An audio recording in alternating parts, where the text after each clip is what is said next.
नमस्कार news room को स्वागत करुछि मु शुभश्री। पुणी खसिला सुना बा पुणी सुना दर रे ह्रास घटिछि। दर्शक बंधु ग्राहकों पई खुशी खबर आ बड़ खबर मध्य कारण लगातार भाबे राज्य रे सुना दर खसिबाकु लागिछि बा कमुछि। कारण वर्तमान जदिओ विवाह सीजन नहीं तथापि केउंठी ना केउंठी सुना दुकान मानकरे लोक मानको भिड़ जमुछि एवं ग्राहक माने सुना मध्य किनुछंती देखिबा को मिलिछि। ग्राहकों पई यह एक बड़ खबर कारण भुवनेश्वर कथा आमे जदि कहबा भुवनेश्वर रे 55,000 तले 10 ग्राम पिछा दर रहिछि।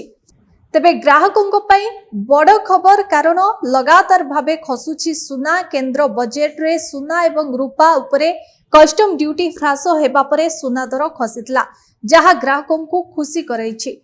किंतु जदि आपण सुना किनिबा को चाहुचंती तेबे एहा आपणो पई उपयुक्त समय हबो बोली कहि परिबा। चलंतु जानिबा केउठी सुना दर केते रहिछि।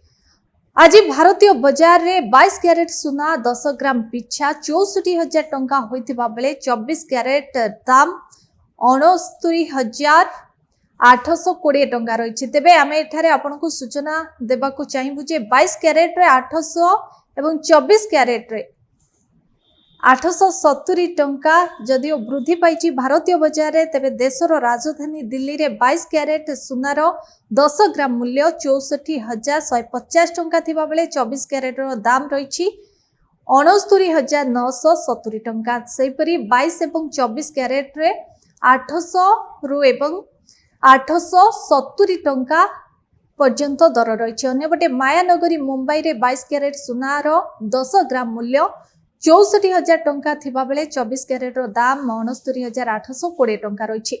22 एवं 24 कैरेट रे 800 रु 870 टंका जदिओ व्यवधान रहिछि। दक्षिण भारतर प्रमुख शहर चेन्नई रे भी सुना मूल्य रे परिवर्तन देखिबा को मिलिछि। बाजार रे 22 कैरेट सुनार 10 ग्राम मूल्य 64,250 टंका थिबा बेले 24 कैरेट रो मूल्य रहिछि 70,090 टंका।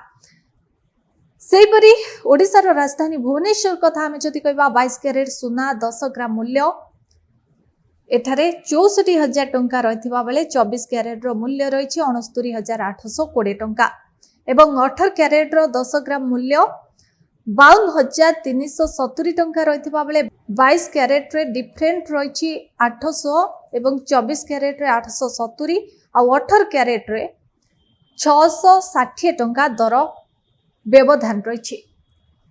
एभली अधिक खबर पाई आम सहित जोड़ी हूँ। आम चैनल को लाइक शेयर और सब्सक्राइब करूँ।